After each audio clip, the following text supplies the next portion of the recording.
گلاسیا سلام، به کانال من خوش اومدی. همین الان که داری این ویدیو رو نگاه میکنی حداقل 5 نفر دارن با مغزت بازی میکنن. فروشنده دیجی کالا، اون دختر یا پسری که بهت پیام میده میگه دلم برات تنگ شده، یا حتی اون فامیلی که بهت میگه فقط زنگ زدم حالتو بپرسم. از رئیس شرکت یا برنامه‌های مثل اینستاگرام که دیگه نگم. همشون از یه جعبه ابزار مخفی استفاده میکنن که اسمش روانشناسی تاریکه. امروز میخوام در این جعبه رو باز کنم و 20 تا از خطرناکترین تکنیک‌هاش رو جلوی چشمات بذارم. همه این نکات از معتبرترین تحقیقات روانشناسی آورده شدن.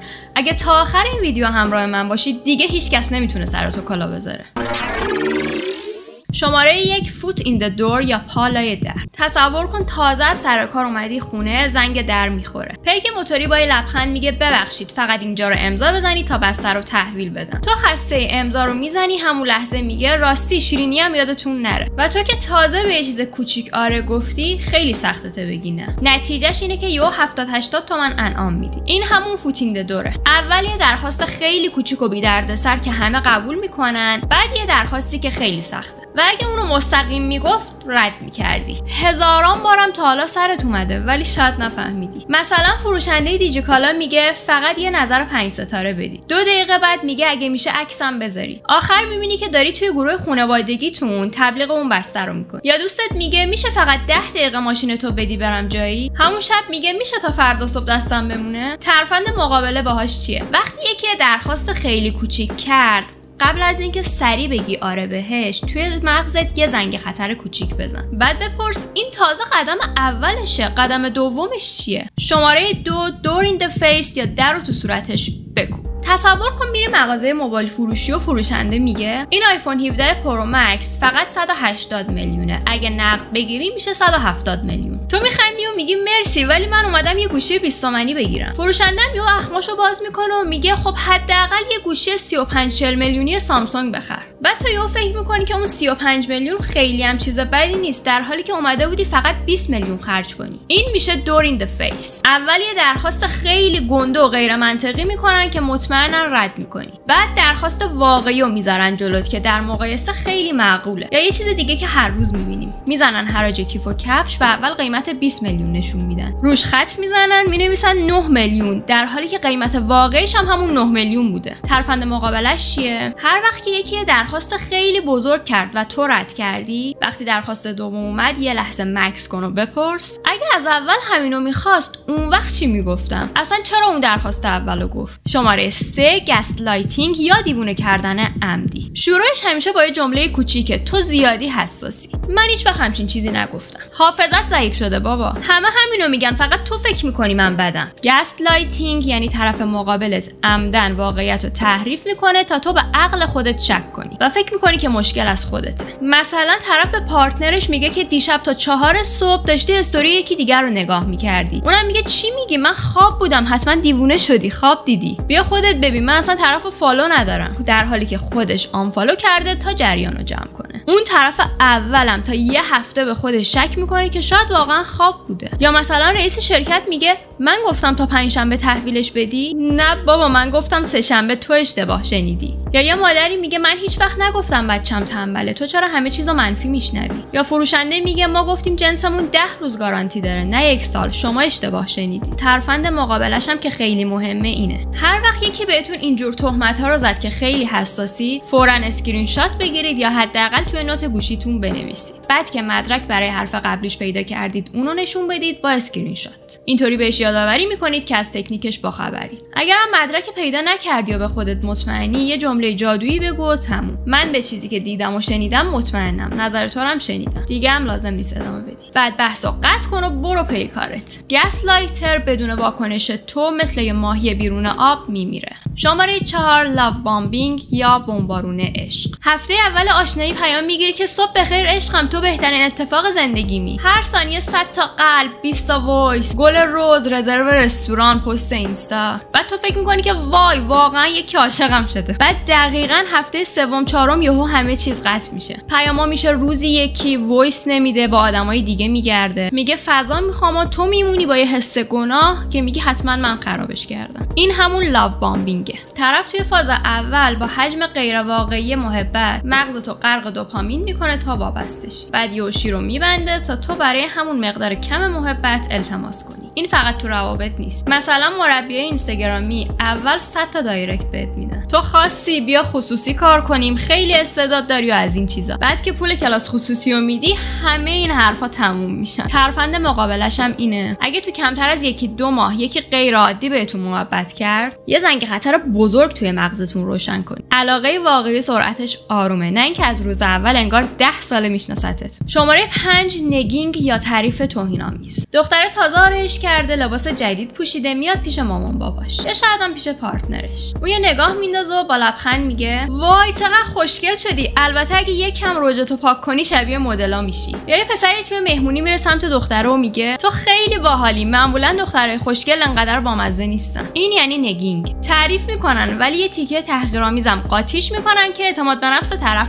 بشکنه. اینطوری خودشونو بالاتر نشون میدن. هدفم اینه که تو رو توی چرخه گیر بندازن. هی به خودت بگی باید خودمو بهش ثابت کنم. نتیجه هم اینه که تو تا آخر شب سعی میکنی بیشتر به چشمش بیای. این جمله ها رو قطعاً بارها شنیدین. چقدر لاغر شدی دیگه، فقط استخون موندی، ولی قشنگه ها. تو خیلی باهوشی، نمیدونستم پسرها میتونن انقدر درس خون باشن. ماشینت خیلی خوبه، البته اگه یه مدل بالاتر داشتی دیگه حرف نداشت. ترفند مقابلش هم که خیلی ساده است. هر وقت یکی اینجوری تعریف کرد و تیکه انداخت، یه لبخند بزن. بعد دقیقاً همون جمله رو به خودش برگردون. مثلا به همونی که گفت اگه رژت کمتر بود مدل میشدی بگو مرسی، ولی اگه تو هم یکم کمتر حرف میزدی بامزه تر میشدی. 95% مواقع طرف خشکش میزنه و دیگه سمتت نمیاد. شماره 6 فومو یا ترس از دست دادن. شب رو تخت دراز کشیدی، یهو نوتیفیکیشن پیج فروشگاه مورد علاقت میاد. فقط 3 دقیقه مونده، ست جدید ورساچه، فقط 2 عدد. قلبت شروع میکنه تون زدن، انگار اگه همین الان نخری دنیا تموم میشه. دکمه خریدو میزنی، خواب از سرت میپره، صبح میبینی همون لباس با همون قیمت هنوزم موجوده. این همون فومو یا fear of missing out. ترس از این که اگه همین الان انجام ندم یه فرصت طلایی رو برای همیشه از دست میدم. شرکت‌ها، پیج اینستا، بلیط فروشا همه ازش استفاده میکنن. برات پیامک میاد که فقط 10 دقیقه مونده کد تخفیف 50% غیر فعال شه. اسنپ فود میگه که این رستوران فقط 7 سفارش داره.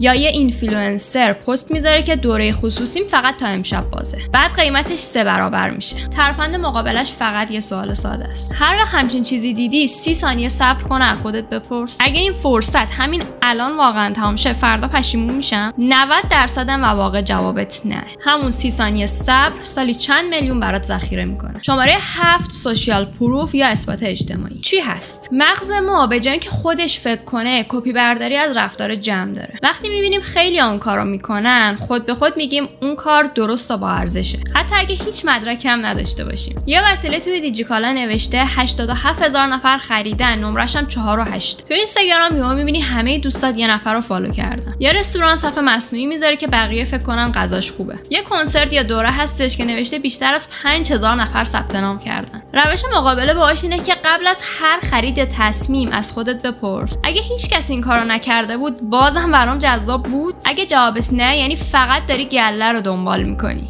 شماره 8 اسکرسیتی یا کمیابی. کاملا شبیه فومو یا همون ترس از دست دادن. مغز ما چیزای کمیاب رو خیلی با ارزش میبینه. این غریزه بقا از همون زمان قحطی. شرکت ها این غریزه رو تحریک میکنن تا منطقت خاموش شه. حالا چجوری سوء استفاده میکنن؟ توی سایت یه تایمر شمارش معکوس میذارن. مینویسن فقط 4 تا توی انبار مونده یا قیمت تا 12 شب اینه، فردا 2 برابره. روش مقابلش هم یه قانون طلاییه. هر وقت دیدی عبارت فقط انقدر مونده یا تا فلان ساعت 30 دقیقه کامل از صفحه برو، چای بخور و برگرد. بهت قول میدم قیمت هنوز همونه یا شاید ارزون ترم بشه. شماره 9 انکرینگ یا لنگر قیمت. یعنی اولین عددی که میشنوی مثل لنگر کشتیه. همه قضاوت‌های بعدی رو نسبت به اون عدد میکنی. مغازه‌دار میگه قیمت اصلی 49 میلیون و خط میزنه مینویسه 22. تو فکر میکنی کلی سود میکنی. یا یه ماشین دست دوم و فروشنده میگه من خودم 1 میلیارد خریدم ولی به تو 750 میدم. تو هم فکر میکنی داری گنج میخری. روش مقابله اینه که قبل از هر مذاکره یا خرید خودت یه عدد از بازار در بیار. اون عدد رو لنگر ذهنی خودت کن. هر وقت یکی عدد بالاتر گفت تو ذهنت بگو یه بازیه. عدد واقعی همینیه که خودم تحقیق کردم. شماره 10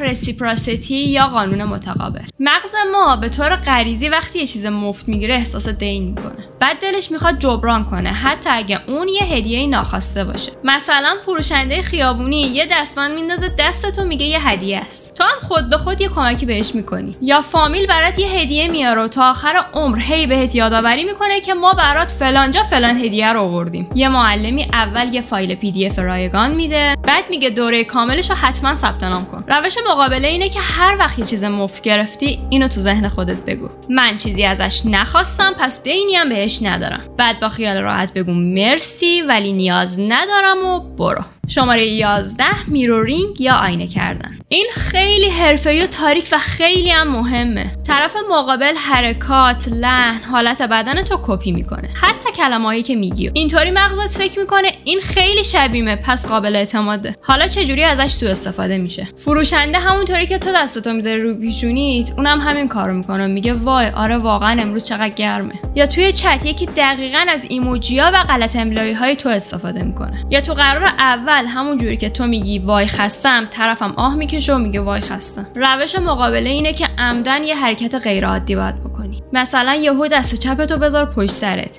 یا یهو یه کلمه عجیب بگو. اگه طرف بازم کپی کرد بدون داره آگاهانه میرورینگ میکنه. پس یعنی باید اعتمادتو کم کنی. شماره 12 ترایانگولیشن یا مثلث سازی. طرف برای کنترل تو یه نفر سوم وارد ماجرا میکنه. برای اینکه احساس خطر، حسادت یا ناامنی کنی. مثلا تو رابطه طرف میگه پارتنر قبلی من غر نمیزد، خیلی راحت تر بود. یا تو محل کارت رئیست بهت میگه که فلانی همین کارو توی 3 روز انجام میداد، نمیدونم تو چرا انقدر لفتش میدی. روش مقابله اینه هر وقت یکی نفر سوم آورد توی مقایسه یه جمله جادویی بگو. خیلی خوبه که اون آدم انقدر عالیه پس برو پیش همون، من نمیتونم رقابت کنم. طرف معمولا سریع عقب نشینی میکنه چون هدفش کنترل تو بوده، نرفتن پیش اون طرف. شماره 13 سایلنت تریتمنت یا سکوت عمدی برای تنبیه. طرف به جای بحث منطقی کلا ارتباط رو قطع میکنه. جواب پیام نمیده، تو جنبات حرف نمیزنه، حتی نگات هم نمیکنه. هدفش اینه که تو رو توی عذاب و گناه غرقت کنه تا خودت التماس کنی. چطوری استفاده میشه؟ بعد از دعوا چند روز جواب پیامتو نمیده. دوستت توی مهمونی کنار تو میشینه با همه حرف میزنه غیر از تو. تو محل کار رئیس یهو دیگه ایمیلا و سلاماتو جواب نمیده. روش مقابله اینه که به جای التماس دقیقاً همون کارو کنی. سکوت کامل و یه زندگی عادی. وقتی ببینه تو هم بی‌تفاوتی خودش اول میاد جلو، چون دیگه قدرت اون سکوت رو از دست داده. شماره 14 برت کرامبینگ یا خورده ریز دادن. طرف به جای رابطه واقعی فقط هر وقت دلش خواست یه خورده محبت میده. یه لایک، یه استوری، ریپلای یا یه دلم تنگ شده. بعد دوباره غیبش میزنه تا تو رو توی حالت عجیب قرار بده. حالتی که اسمش شاید یه روزیه. شاید یه روزی طرف برای من بشه. چطوری استفاده میشه؟ هر 2 هفته یه بار پیام میده سلام چطوری، بعد یه دفعه غیبش میزنه. استوریای غمگینتو لایک میکنه ولی پیامتو جواب نمیده. وسط شب زنگ میزنه، گریه میکنه، صبح انگار نه انگار. روش مقابلش قانون 48 ساعت است. اگه توی 48 ساعت جواب درست حسابی بهت نداد، تو هم دیگه جوابشو نده. خورده‌ریز مال حیواناست تا یا آدمی.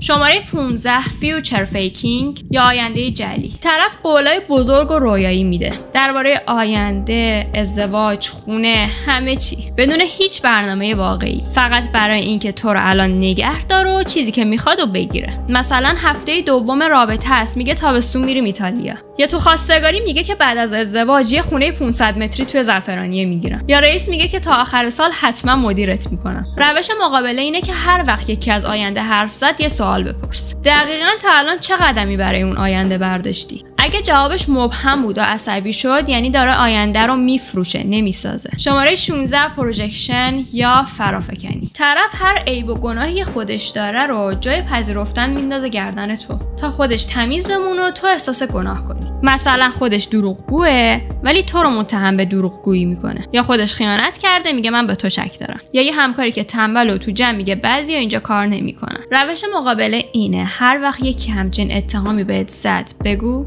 جالبه دقیقاً داری کار خودتو میگی که. بعد ساکت شو، معمولا رنگش میپره و بحثو عوض میکنه، چون عموما تصور نمیکنن که تو حاضر جواب باشی. شماره 17 هوورینگ یا مکش جارو برقی. وقتی رابطه سمی و تموم کردی و رفتی، یهو مثل جارو برقی دوباره میکشتت، اونم با وعده تغییر، گریه، هدیه یا حتی تهدید به خودکشی. مثلا بعد از بلاک کردنت با یه شماره ناشناس پیام میده که بدون تو میمیره، یا یهو با یه دسته گل میاد در خونه و میگه دیگه عوض شدم، یا تهدید میکنه که اگه نیای خودمو میکشم، یا همه چیو به خانواده‌ات میگم. روش مقابله قانون 0 تماسه، اونم تا آخر عمرت. هر پیامی، هر تماسی یا هر گریه یعنی یه بلاک جدید. هیچ استثنایی هم نداره. جارو برقی وقتی کار نمیکنه که سیمشو قطع کنی. شماره 18 دارک پولینگ یا استخر تاریک اطلاعات. طرف هر راز یا ضعفی که موقع اعتماد بهش گفتی و ذخیره میکنه و دقیقاً همونا رو علیهت استفاده میکنه. مثلا به یکی گفتی از اخراج شدن میترسی، بعد تهدید میکنه که به رئیست میگم فلان کارو کردی، یا گفتی پدرت بیماری قلبی داره، تو دعوا میگه که اگه به بابات بگم سکته میکنه. عکس خصوصی دادی، تهدید میکنه اگه بری پخشش میکنه. روش مقابلش هم باز یه قانون طلاییه. هر چیزی که نمیخوای برای علیه خودت استفاده شه از روز اول به هیچ کس نگو. هیچ رابطه اونقدر امن نیست که همه رازهاتو بهش بسپری. شماره 19 کاگنیتیو دیسوننس یا تغییر به نفع خود. وقتی رفتار یه نفر با حرفش و ارزش‌هاش 180 درجه فرق داره، مغز به طور خودکار دنبال توجیه میگرده تا این تناقض رو حل کنه. طرف مقابل از همین مکانیزم سوء استفاده میکنه تا تو رو مجبور کنه که دروغشو باور کنی. مثلا خودش خیانت کرده ولی تو رو متقاعد میکنه که تو زیادی حساسی، این روزا خیانت عادیه. یا رئیس حقوق 6 ماهتو نداده ولی تو رو قانع میکنه که باید بیشتر تلاش کنی که لیاقت حقوقتو داشته باشی. طرف قول ازدواج داده ولی چند سال گذشته، تو رو به جایی میرسونه که خودت بگی شاید من هنوز آماده نیستم. روش مقابله اینه هر وقت احساس کردی که داری برای رفتار بد یکی دیگه توجیه میاری، یک کاغذ بردار و 2 ستون بکش. ستون چپ اینه که حرفش چی بود و ستون راست اینه که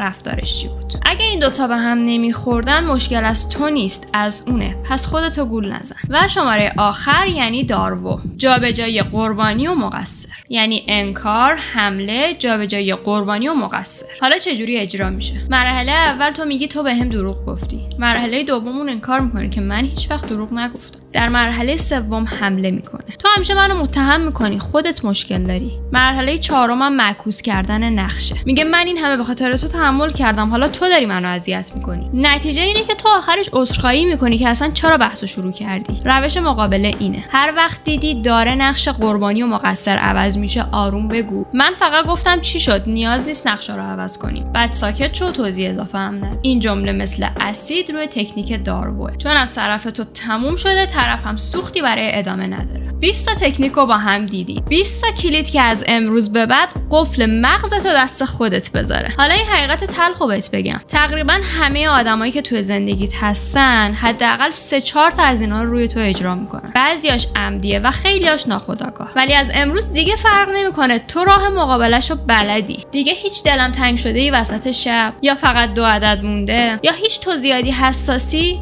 رو تاثیر نمیذاره. این ویدیو رو برای یه نفر دیگه هم بفرست که هنوز توی تاریکیه. همون کاری که شاید اگه 5 سال پیش یکی دیگه برای تو میکرد خیلی زندگیت عوض میشد. از این به بعد کسی نباید بازیت بده مگه اینکه خودت بهش اجازه بدی. امیدوارم خوشتون اومده باشه. دوستتون دارم. لایک، کامنت و سابسکرایب هم یادتون نره. روزتونم گیلاسی.